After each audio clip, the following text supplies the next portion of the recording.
हाय nursing aspirant, बहुत बहुत स्वागत है आप लोग का मेरे यूट्यूब चैनल पे। AIIMS BSc nursing entrance exam कल हो चुका है एंड आप लोगों में से कई लोगों को क्यूरियोसिटी होगी कि कैसे दोनों शिफ्ट को कंपेयर किया जाए, कौन सी शिफ्ट में पेपर इजी था, कौन सी शिफ्ट में पेपर टफ था, क्या कट ऑफ जाएगी, आपके स्कोर पे आपको एम्स मिलेगा या नहीं। ऐसे आप लोगों को 10 क्वेश्चन आप लोगों के मन में चल रहे होंगे।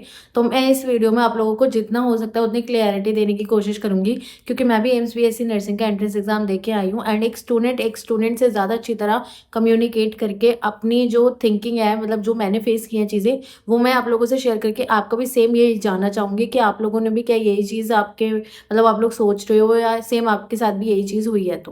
तो सबसे पहले जो मेरा एम्स का एग्ज़ाम था, वो मैं दिल्ली में रहती हूँ और जो मेरा सेंटर पड़ा था वो सीधा झांसी में पड़ा था।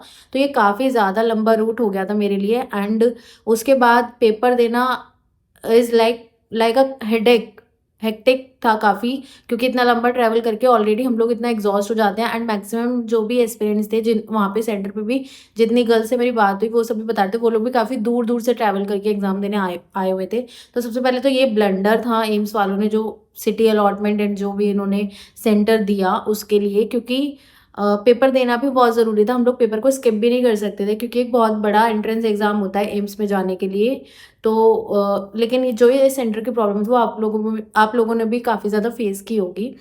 तो ये मेरा सेंटर का था, मेरा सेंटर सीधा झांसी पड़ा था, तो वो चीज़ काफ़ी ज़्यादा हेक्टिक थी। इतना ट्रैवल करके फिर एग्ज़ाम देना, ऑलरेडी काफ़ी एग्जॉस्ट हो चुकी थी मैं।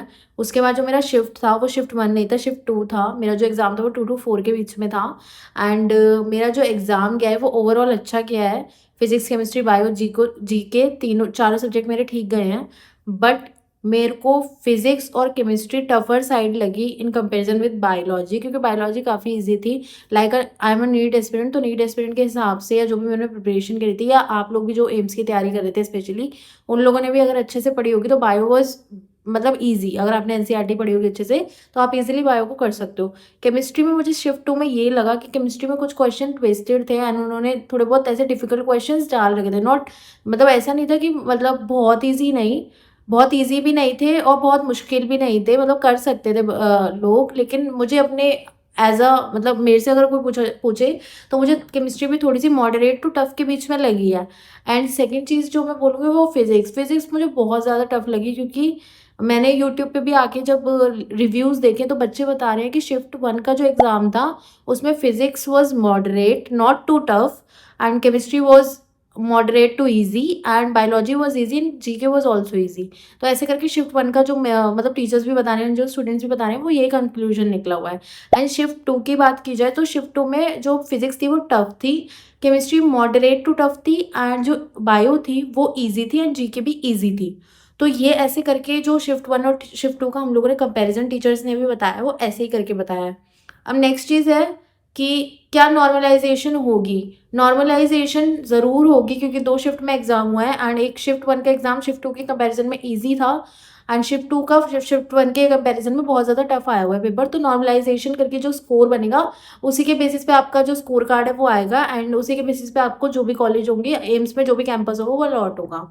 नाउ हम लोग कट ऑफ की बात करते हैं। तो कट ऑफ में जितना भी एनालिसिस करके टीचर्स ने भी बताया एंड मेरे को भी जो लगता है वो कट ऑफ इस हिसाब से ही जाएगी। लाइक जनरल की 65 to 70 के बीच में कट ऑफ जाने का हो सकता है कि जनरल की जो कट ऑफ जाएगी वो 65 प्लस जाएगी एंड जो ईडब्ल्यूएस की एंड ओबीसी की है वो 60 प्लस समथिंग एंड जो एससी की है वो 55 समथिंग एंड जो एसटी की है वो 47 और 50 प्लस समथिंग जाने की चांसेस है, क्योंकि जो पेपर आया वो टफ आया है इस बार एंड वो नीट से रिलेटेड था। नीट के जो स्टूडेंट है वो रिलेट कर पाए होंगे, वैसा ही कुछ पेपर मिला हुआ है। क्योंकि अगर हम यूपीसी नेट या हम एम्स को कंपेयर करें तो एम्स के पेपर बहुत हार्ड होते हैं in comparison with the UPC net. अगर आप लोगों ने यूपीसी नेट का एग्जाम दिया होगा, मैं यूपीसी नेट का एग्जाम देके आई थी एंड वो एग्जाम काफ़ी ईजी था। एंड जो एम्स का होता है, एम्स का लेवल बहुत हाई होता है क्वेश्चंस का भी एंड उनके एग्जाम पेपर का भी बहुत हाई लेवल के पेपर देते हैं, क्योंकि वो इंस्टीट्यूशन ही ऐसा है जिसके लिए बहुत ज़्यादा हार्ड वर्क करना पड़ता है, जो बिना हार्ड वर्क के वो अलॉट होना काफ़ी मुश्किल हो जाता है। इसके लिए स्पेशली बच्चे ड्रॉप भी लेते हैं। मैं नीट एस्पिरेंट थी, तो मैंने प्लान बी था मेरा ये, तो मैं एग्ज़ाम देकर आई हूँ एंड ओवरऑल जब रिजल्ट आएगा तो आप लोगों के साथ ज़रूर शेयर करूँगी। आप लोग भी मुझे कमेंट में बताओ आपका क्या स्कोर अप्रॉक्स बन रहा है, आपने कितने क्वेश्चन अटेम्प्ट किए, आप लोग क्या शिफ्ट 1 या शिफ्ट 2 में से कौन-सा शिफ्ट था एंड आपको कौन-सा शिफ्ट टफ लगा। आप लोग सब चीज़ मुझसे शेयर कर सकते हो एंड सब चीज़ बता सकते हो एंड जब भी मेरा रिजल्ट आएगा मैं आप लोगों के साथ ज़रूर शेयर करूँगी कि क्या मेरा स्कोर आया है, मुझे एम्स मिल भी सकता है या नहीं। I am going to share each and everything in the with you. And secondly मेरा जो एम्स पैरामेडिकल है उसका एग्ज़ाम भी 4 तारीख को होने वाला है, तो आप लोग मुझे ये भी बताओ क्या आप एम्स पैरामेडिकल का एग्ज़ाम देने वाले हो, क्योंकि मैं तो देने वाली हूँ। एंड आपका जो एडमिट कार्ड है वो भी आ चुका है, सिटी अलॉटमेंट भी वगैरह पता चल चुका है, तो आप लोग बताओ कि आप लोगों के घर से काफ़ी दूर है या पास में ही है। सब चीज़ आप लोग मुझसे शेयर कर सकते हो and thank you for watching this video. अगर आप लोगों को मेरी वीडियो अच्छी लगी हो तो like, subscribe and share and ऐसी अमेजिंग जो भी मैं एग्ज़ाम दे के आती हूँ उसके रिव्यूज़ के लिए, या जो भी आप लोगों को आप मेरे पीसीबी के स्टूडेंट हो तो आप लोग मेरे चैनल को ज़रूर सब्सक्राइब कर सकते हो। जो भी एग्ज़ाम रिलेटेड इन्फॉर्मेशन होगी मैं आप लोगों के साथ यहाँ पे शेयर करूँगी। Thank you.